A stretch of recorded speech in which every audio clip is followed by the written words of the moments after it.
RSS का चरित्र जो है इस यह देश वाकिफ है कि उसका क्या चरित्र है। मैंने जो भी बातें कही एक बार फिर दोहरा दे रहा हूं कि इस देश को बनाया है गरीबों ने इस देश को बनाया है मजदूरों किसानों ने, इस देश को बनाया है महिलाओं की मेहनत ने, इस देश को बनाया है छात्र आंदोलन के नेताओं ने, और देश की राजनीति को लोकतांत्रिक बनाया है यूनिवर्सिटी और विश्वविद्यालय से निकलने वाले छात्रों ने। क्या इन सब में कोई आरएसएस की भूमिका है? और अगर नहीं है और कायरता का इतिहास है तो उसको याद रखिए। आपको सुधरने से कौन रोक रहा है? आप सुधरिए, आप बदल जाइए, अपनी नीतियां, अपने निर्णय, अपने तौर तरीके, अपने नफरती भाषण और अपने नफरती एजेंडों को छोड़ दीजिए। देश आपका स्वागत करता है। आइए हमारे देश में एक धर्मनिरपेक्ष राष्ट्र की तरफ बढ़ते हैं। अगर यह पदवी आपको पद से गुरेज है, आप धर्मनिरपेक्षता के खिलाफ हैं, आप हिंदू मुस्लिम और समाज के हर अमीर गरीब के बराबरी के खिलाफ हैं, आप औरतों की बराबरी के खिलाफ हैं, तो आप इस विशेषण से सुशोभित होने से क्यों हिचकिचा रहे हैं कि आप कट्टरपंथी हैं, आप नफरत के सौदागर हैं, आपका धंधा जो है हिंदू मुसलमान को बांटने से होता है, आपका धंधा व्हाट्सएप यूनिवर्सिटी खोलने और मौजूदा विश्वविद्यालयों को बंद करने से चलता है, आपका धंधा समाज के हर तबके में नफरत और बंटवारा फैलाने से चलता है। इस तमगे में आपको क्या दिक्कत है? आखिर उसी तमगे ने तो आपको इस देश का शहंशाह और बहुमत की सरकार बनाई है। तो फिर इन चंद पंक्तियों में क्या रखा है जिसको बदलने के लिए आप आतुर हैं? यह सवाल इतिहास का है और वर्तमान तक बना रहेगा दोस्तों। नमस्कार दोस्तों, मैं अजय प्रकाश और आप देख रहे हैं जनज्वार। आरएसएस और भारतीय जनता पार्टी पूरे देश में पढ़ाने लिखाने का संस्कार बदल रही है। वह इतिहास से लेके वर्तमान तक में अपनी दखल चाहती है। इसमें कोई संदेह नहीं कि भारतीय जनता पार्टी बहुमत की सरकार में केंद्र में है और कई राज्यों में भी है। जाहिर तौर पर उसकी राजनीतिक ताकत बड़ी है, लेकिन क्या राजनीतिक ताकत का बढ़ना एक देश के ऐतिहासिक सच को बदल देता है या इतिहास को बदल देता है? मैं दोस्तों मुगलों को चैप्टर से हटाने की बात वाली बहस पर नहीं हूं। ना मैं ये कह रहा हूं कि वहां से क्यों चैप्टर हटाया गया, बल्कि उस पर बहसें आपने सुनी है। मैं उससे आगे की बात कह रहा हूं कि आरएसएस की जो कायरता का इतिहास है, क्या वह एनसीईआरटी की किताबों से निकाल दिए जाने के बाद खत्म हो जाएगा, या एक बार जो सच स्थापित हो गया और जो दर्ज है वह बना रहेगा? सिर्फ एनसीईआरटी की किताबों से आरएसएस इस सच को क्यों निकालना चाहता? यह बात बहुत जरूरी है कि वह गांधी के हत्यारा होने का गर्व पालता रहा है आज तक आरएसएस। सीधा आरएसएस अपने मंचों से भले न बयान दर्ज कराता हो, लेकिन आरएसएस के कार्यकर्ता, उसके समर्थक, उसके छुटभइये नेता, भारतीय जनता पार्टी के नेता, विश्व हिंदू परिषद, यह सभी लोग काफी हर्ष मनाते रहे, खुशी मनाते रहे हैं महात्मा गांधी की हत्याओं पर।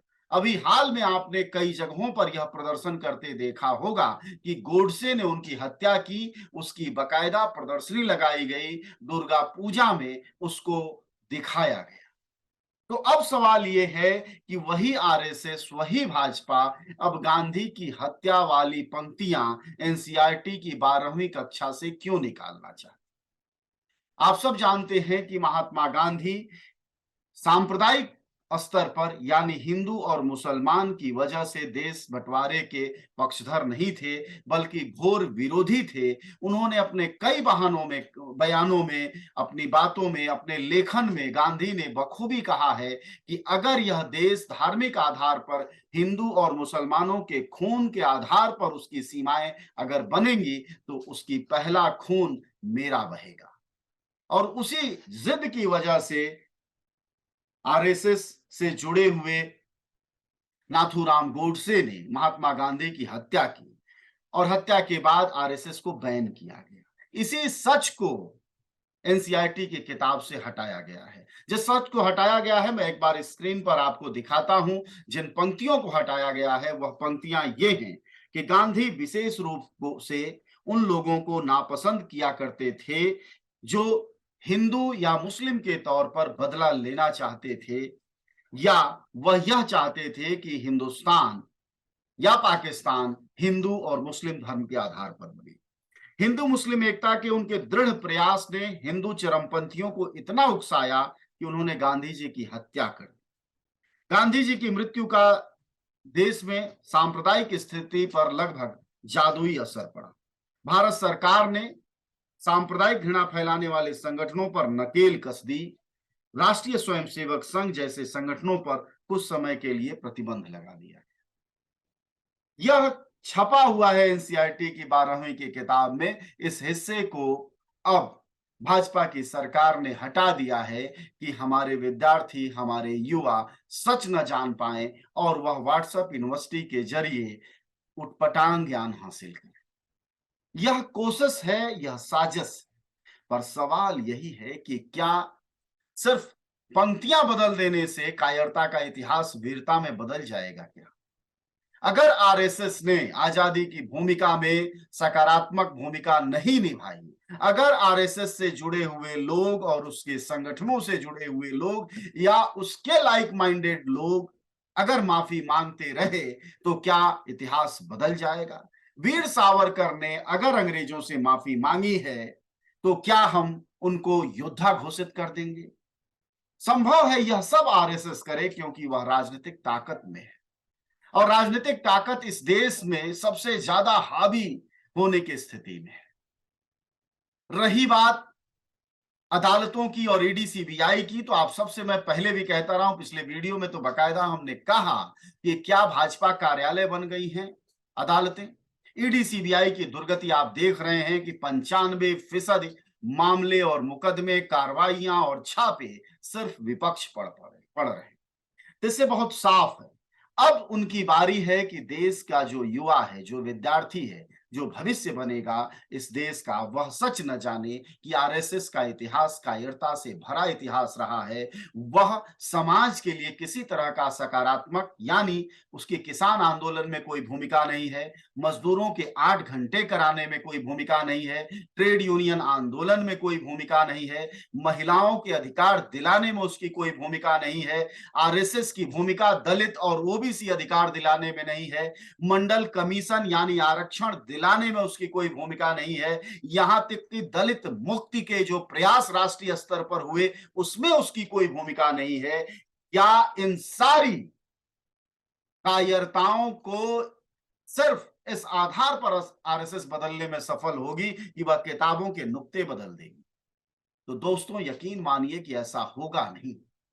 हम वाचिक परंपरा के इतिहास के लोग हैं, हम जानते हैं कि आरएसएस का क्या इतिहास रहा है और हमारी पीढ़ियां हमारे जुबान से जानेंगी कि क्या इतिहास रहा है आरएसएस का। उसको बदला नहीं जा सकता। गांधी की हत्या पर आप खुश थे तो खुश रहिए, उसमें आप बदलाव क्यों कर रहे हैं?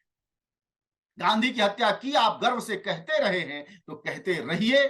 आप गांधी के विचार विरोधी हैं, आप अहिंसा के, आप शांति के, आप प्रेम के, आप बंधुत्व के विरोधी हैं, आप नफरत के सौदागर हैं, तो आप कहिए कि हाँ, हम नफरत के सौदागर हैं। आखिर आज क्या जरूरत पड़ गई कि नफरत के सौदागर से प्रेम का पुजारी बनना पड़ रहा है? यह समझना बहुत जरूरी है, क्योंकि यही वो ताकत है जिससे आप भविष्य में उभरती हुई राजनीति को समझ पाएंगे कि आरएसएस और भाजपा की जो मौजूदा पैठ दिखाई दे रही है उसमें एक बेचैनी है। भीतर ही भीतर लोगों में सवाल है कि यह हमारे देश को बर्बाद कर रहे हैं, और बर्बाद करने में वो लोग लगे हैं जो बुनियादी तौर पर कट्टरपंथी विचारों के पोषक हैं और आरएसएस उसकी मुखिया है। और उसी सच को हटाने के लिए, खत्म करने के लिए ये किताबों की पंक्तियां बदली जा रही। किताबों की पंक्तियां बदलने भर से, अगर नाम बदलने भर से व्यक्ति का व्यक्तित्व बदल जाता तो हर आदमी अपने नाम के आगे हनुमान या राम लिख लेता, लेकिन ऐसा है नहीं। या गांधी या टैगोर लिख लेता, ऐसा भी नहीं। बल्कि नाम और चरित्र में आपका चरित्र बुनियादी है, और आरएसएस का चरित्र जो है, यह देश वाकिफ है कि उसका क्या चरित्र है। मैंने जो भी बातें कही एक बार फिर दोहरा दे रहा हूं कि इस देश को बनाया है गरीबों ने। इस देश को बनाया है मजदूरों, किसानों ने, इस देश को बनाया है महिलाओं की मेहनत ने, इस देश को बनाया है छात्र आंदोलन के नेताओं ने, और देश की राजनीति को लोकतांत्रिक बनाया है यूनिवर्सिटी और विश्वविद्यालय से निकलने वाले छात्रों ने। क्या इन सब में कोई आरएसएस की भूमिका है? और अगर नहीं है और कायरता का इतिहास है तो उसको याद रखिए, आपको सुधरने से कौन रोक रहा है? आप सुधरिए, आप बदल जाइए, अपनी नीतियां, अपने निर्णय, अपने तौर तरीके, अपने नफरती भाषण और अपने नफरती एजेंडों को छोड़ दीजिए। देश आपका स्वागत करता है। आइए हमारे देश में एक धर्मनिरपेक्ष राष्ट्र की तरफ बढ़ते हैं। अगर यह पदवी आपको पद से गुरेज है, आप धर्मनिरपेक्षता के खिलाफ हैं, आप हिंदू मुस्लिम और समाज के हर अमीर गरीब के बराबरी के खिलाफ हैं, आप औरतों की बराबरी के खिलाफ हैं, तो आप इस विशेषण से सुशोभित होने से क्यों हिचकिचा रहे हैं कि आप कट्टरपंथी हैं, आप नफरत के सौदागर हैं, आपका धंधा जो है हिंदू मुसलमान को बांटने से होता है, आपका धंधा व्हाट्सएप यूनिवर्सिटी खोलने और मौजूदा विश्वविद्यालयों को बंद करने से चलता है, आपका धंधा समाज के हर तबके में नफरत और बंटवारा फैलाने से चलता है। इस तमगे में आपको क्या दिक्कत है? आखिर उसी तमगे ने तो आपको इस देश का शहंशाह और बहुमत की सरकार बनाई है। तो फिर इन चंद पंक्तियों में क्या रखा है जिसको बदलने के लिए आप आतुर हैं? यह सवाल इतिहास का है और वर्तमान तक बना रहेगा दोस्तों। इसलिए सोचिए इस पर कि आरएसएस की वह कौन सी नाभि है जिस पर कि राम को तीर चलाना बाकी है। वह चीज क्या है जिससे आरएसएस और भाजपा डर रही है? वह इतिहास पर बार बार चोट क्यों कर रही है? इस बात को अगर आप समझ पाए तो जरूर कोशिश करिए, और इन विचारों से अगर सहमत हो तो इनको आगे बढ़ाइए, क्योंकि हमारे देश में लगातार ऋण तोड़ा जा रहा है, संस्थाओं को खत्म किया जा रहा है और पत्रकारों को बांटा जा रहा है। इसलिए जरूरी है कि सच बोलने वालों के साथ आप खड़े हों समय रहते। आप सब जानते हैं कि जनज्वार का खर्च आपके जनसहयोग की बदौलत चलता है। आप भी जनसहयोग में शामिल हों और आजाद और स्वतंत्र पत्रकारिता को बनाए रखने के हमारे इस महाअभियान में शामिल हों। हमें इंतजार रहेगा आपके सहयोग का, क्योंकि आपका सहयोग ही हमारी मजबूती का सबसे ताकतवर रास्ता है। धन्यवाद साथी।